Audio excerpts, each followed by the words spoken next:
Medir a frequência cardíaca máxima pela fórmula 220 menos a idade é o ideal? Meu nome é Anselmo Moura, sou professor de Educação Física. Imagino que você já tenha ouvido falar dessa fórmula alguma vez na vida.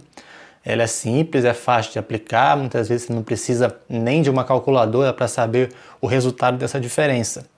Mas antes de responder essa pergunta, a pergunta que eu fiz inicialmente, eu posso te dizer o seguinte: toda vez que a gente vai usar qualquer coisa dentro de uma escrita científica, ou quando a gente vai escrever um estudo, ou até mesmo quando a gente vai estudar alguma coisa, sem precisar escrever algum estudo, a gente procura saber de onde que aquilo veio.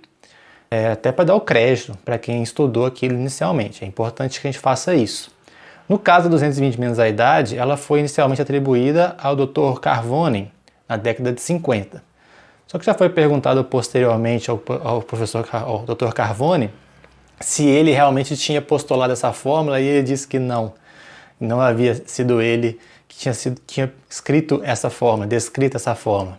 Isso inclusive está num estudo que está aqui na descrição, que conta sobre a surpreendente história da 220 menos a idade. Uma outra coisa que fala nesse estudo é que depois que o Carbone não assumiu a paternidade dessa fórmula, foi passada para o Dr. Ostrom, que é um outro pesquisador famoso da área do exercício. E ele também negou, ele também falou que não era com ele isso daí. Ou seja, a fórmula não tem nem pai nem mãe, ela não tem um autor específico que postulou isso que a gente conhece, não é conhecido isso. Então isso é um problema, porque a gente não sabe de onde que vem realmente a ideia de 220 menos a idade. Por que eu estou falando isso? Porque para a gente saber se a fórmula funciona ou não, a gente tem que saber aonde que ela foi testada. Como é que a gente consegue utilizar ou fazer, na verdade, predizer uma fórmula, uma equação para determinada variável? A gente pode fazer de duas maneiras. A gente pode fazer de uma maneira específica ou de uma maneira geral. De uma maneira específica, você pega uma população homogênea, não precisa ter um N muito grande nesse caso, mede a variável, no caso da frequência cardíaca, por exemplo, máximo. Você faria um teste máximo com todas essas pessoas que fazem o estudo e a partir dos valores obtidos você faz uma regressão linear e vai sair uma fórmula. Você determina que para aquela população, naquela idade, essa fórmula ela vai ser confiável.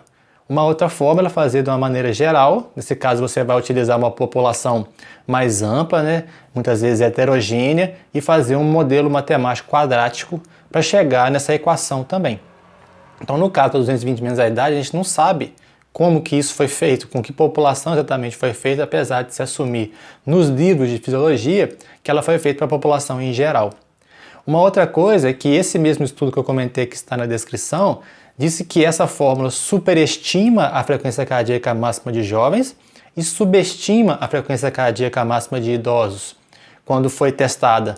Então, parece não ser a mais indicada para ser utilizada com a grande maioria dos públicos. Existem outras fórmulas que até são consideradas mais fidedignas, porque elas têm pai e mãe nesse caso, eles têm autores que identificaram isso em populações específicas. Nós temos a fórmula do Tanaka, a fórmula de Imber e seus colaboradores, e tem outras diversas fórmulas para diversos públicos especificamente. Mas isso tem que ser bem levado em consideração para os estudos científicos. A gente não pode usar uma fórmula simplesmente sem citar de onde que veio e para onde que ela vai.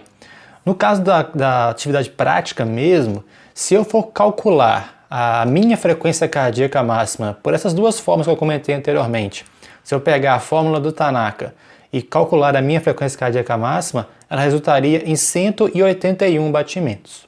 Se eu calcular pela fórmula de Imber, que inclusive nesse estudo que está na descrição diz que é a fórmula que mais se aproxima do que é real para adultos jovens, então eu posso dizer que a minha frequência cardíaca máxima por esta fórmula foi 179 batimentos.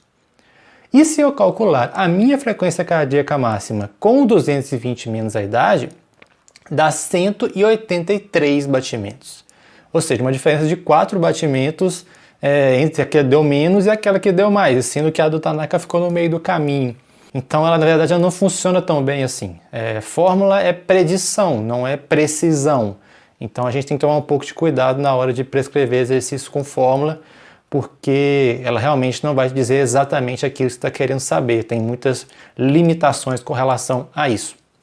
a melhor forma seria fazer o teste máximo mesmo, para saber a frequência cardíaca máxima da pessoa e a partir daí fazer prescrição de treinamento. Ah, mas eu não tenho como fazer isso. Eu posso usar a fórmula? Poder, você pode, mas talvez de mais fácil aplicação e mais simples que a fórmula seja utilizar a percepção subjetiva de esforço. E aí você conseguiria uma maneira mais interessante de prescrever o treino nesse sentido. Okay? Então, eu sugiro que vocês testem as 3 formas, de preferência inicialmente em pessoas próximas a vocês ou em você mesmo, para que você posteriormente possa definir qual que você vai utilizar na sua prática profissional. Um grande abraço a todos, até mais.